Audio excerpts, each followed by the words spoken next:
सुनो जी। Good morning. बोलो। आज हम आप लोगों के लिए जल के स्रोत टेलम लेके आए हैं। तो सबसे पहले हम आपसे कुछ पूछना चाहेंगे। आप लोग किस ग्रह पे रहते हैं? पृथ्वी का रंग कैसा है? कैसा है? पृथ्वी का रंग नीला इसलिए है क्योंकि पृथ्वी ही एकमात्र ऐसा ग्रह है जिसपे रह सकते हैं और रहने के लिए सबसे जरूरी चीज क्या है? जल। तो जल की उपलब्धता के कारण ही पृथ्वी एक नीला ग्रह है।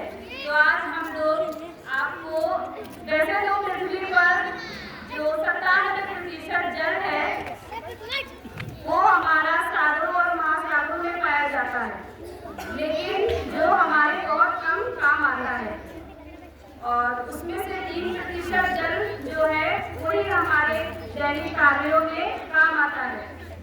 आज हम आपको बता रहे हैं। सबसे पहला जल है वर्षा का जल। वर्षा का जल जो होता है वो सबसे शुद्ध जल होता है। उसके बाद दूसरा जल है, सबसे पहला जल है वर्षा का जल। ये बादल दिख रहे हैं सबको? ये वर्षा हो रही है तो वर्षा का जल जो होता है वो सबसे शुद्ध जल है। दूसरा जल है मेरा झील। जो झील होती है वो प्राकृतिक रूप से निर्मित होती है, मतलब ये हमको प्रकृति में अपने आप निर्मित हुई मिलती है, बनी हुई मिलती है। इसके बाद नदी का जल। नदी का जल जो होता है वो शीतल और निर्मल होता है, मतलब ये निरंतर बहता रहता है, इस कारण ये साफ जल होता है।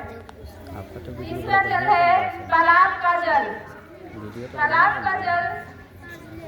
फिर चौथा है कुआं। कुएं से पानी भी निकाल के हम लोग यूज करते हैं। उसके बाद है